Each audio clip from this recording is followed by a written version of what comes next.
course, it's Thursday, which means Jamel Davidson of the Birmingham Weekly is joining us again to talk new movies. Jamel, what do you have for us? We have some stuff that seems interesting. Okay. First of all, we have Forgetting Sarah Marshall, which is the new Judd Apatow movie, and from what I have heard, it may be his funniest film, which, you know, that's saying a lot because the man has good output. This one is about our friend Jason Segel. You might know him from CBS's own How I Met Your Mother, which we love. And he was on Freaks and Geeks. He's old school Apatow. Now he's back in a starring role as a guy who gets dumped by his girlfriend for a British man in a band. So he decides to take a vacation and try to forget about it, and of course, she and the boyfriend are there at the resort. Don't you hate it when that happens? And silliness ensues, good old-fashioned R-rated silliness.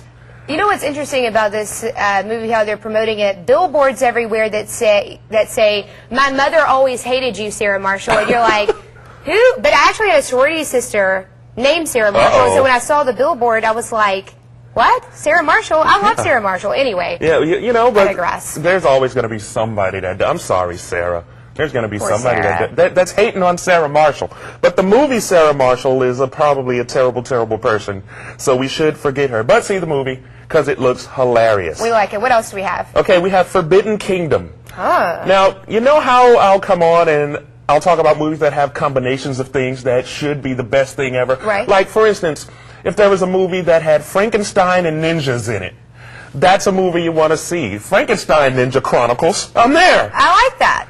And this movie has Jackie Chan and Jet Li. For the first time ever, and they've been doing Kung Fu separately for like 40 years, they're finally in a movie together. But it was made in America. John Woo didn't direct it the way we all know he should have. Right. And it's not even about them having adventures in China and beating the crap out of each other. It's about some young, nerdy kid from some high school that gets sucked back in time to have adventures with Jet Li and Jackie Chan. Now, when they first started promoting this movie, they would tell you that part.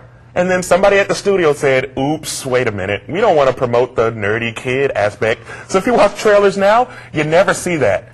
I'm telling you now, if you go to this movie expecting the Kung Fu epic that you think you're going to get, you're going to be surprised when the first 30 minutes is some kid falling in dumpsters and getting locked in his locker. They're known for Kung Fu. They're not known for their helping acting kids abilities. Learn about, it's about, I mean, they can act, but it's about Kung Fu. Yeah, Jackie Chan has broken every bone in his body. He cannot be insured. Like Jet Li can kill me from wherever he is right now. Like Chuck Norris. Yeah, it's just, Chuck Norris. You know, we make a Chuck Norris, no. Jet Li can kill Chuck Norris with his mind. Interesting. Yes, because... There won't be in this movie. But, you know, no Chuck Norris in this movie. I would accept Chuck Norris and Seagal and even Jean-Claude.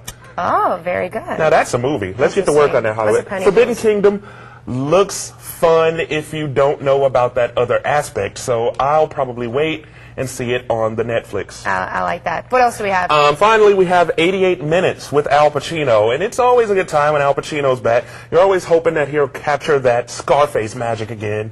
Because as you know, Scarface is the best movie ever made. It's great. It's and as soon as you make some money, you got to get the Scarface poster and hang it up in your house. Alexa has the Scarface poster with the blinged out frame. I do. It's totally bling. Yeah, it's glitter on it as well. Yeah, TVs that only play Scarface. Only in Cuban. That's how she gets down. No, but this movie is about Al Pacino, who's a forensic teacher. And he gets a call from some guy that says, okay, I'm going to kill you, forensic teacher, and you have 88 minutes to figure out who I am and stop me. That's a lot of pressure. Yeah, it is. Even for Al Pacino, who can't really run anymore. If you look at the trailers, he's like, oh, a bus. Oh, please don't. Oh, my hips. What's going on? Essay? Business, never personal. See, Godfather reference. Because that's the Pacino I'm down with. No, it looks fun. It's good to see him on the screen. He has a movie coming up soon that will pair him and De Niro again. I like that. And they haven't been together since Heat. And even in Heat, they were only on screen together like 2 minutes. Yeah. But Heat was an excellent film. 88 minutes again. I would wait. Just go see Forgetting Sarah Marshall. All right. It seems like a good time. And then rent some stuff. And Oh, go yeah. out and rent the Tila Tequila again so you can learn Rent something. Tila Tequila and pick up the latest edition of the Birmingham Do Weekly. it. Now in newsstands to catch Jamel's article. Also email me, alexajones@cbs42.com. We have a dating service going on with our very own Jamel Davidson. This is his best look. Great from all sides. Shoot me an email. We're setting him up. I think it's good stuff. I think so. We're going to find love for you. We'll at least go to movies. There you go. I like already automatic dating I'll write you a plan. poem. All right. Much